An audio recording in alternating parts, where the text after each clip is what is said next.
Deep into that darkness peering, long I stood there, wondering, fearing, doubting, dreaming dreams no mortal ever dared to dream before.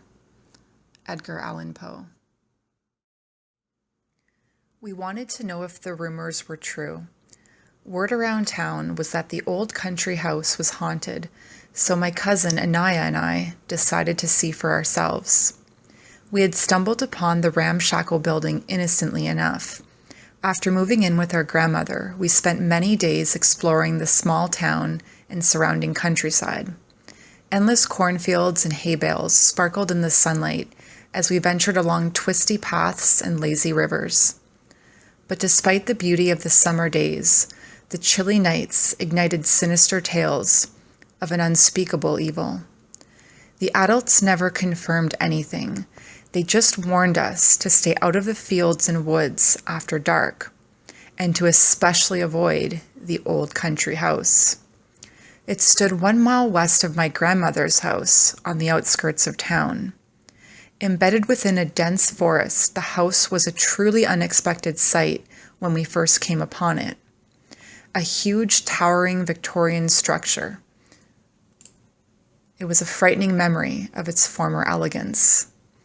I was in awe after stumbling out of the shady forest one warm day in May, staring up at this menacing mansion. Wild ivy snaked up its weathered sides, and broken windows beckoned prying eyes. I definitely wanted to see what was inside. Priceless antiques, forgotten treasure, or maybe something even better. The tales had ranged from ghosts to aliens to something in between.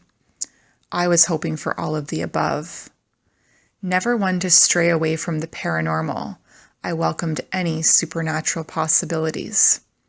Because if they were true, then it meant that my mortal existence might also just be a tale. That June morning was blossoming into a hot afternoon when we began our real investigation. This time, we approached the old country house cautiously, making sure to stay vigilant for unidentified creatures. As we made our way through the overgrown yard to the main entrance, I admired the old house in all her aged glory. She was a thing of beauty, even in this dilapidated state. Decades ago, she would have been prestigious, boasting proud owners and elite visitors. But now, supposedly something else lurked within. The fate of the previous owners was unknown. I had no idea what happened to them, nor did anyone else in town. Or if they did, they didn't speak of it. Even my grandmother remained silent on the matter, and she should have known something, having lived in this town her whole life. But ultimately, the legend of the old country house did not include her former inhabitants.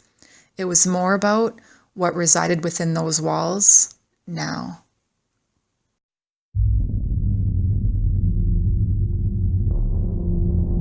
For the whole story, go to Amazon.com or click on the link below.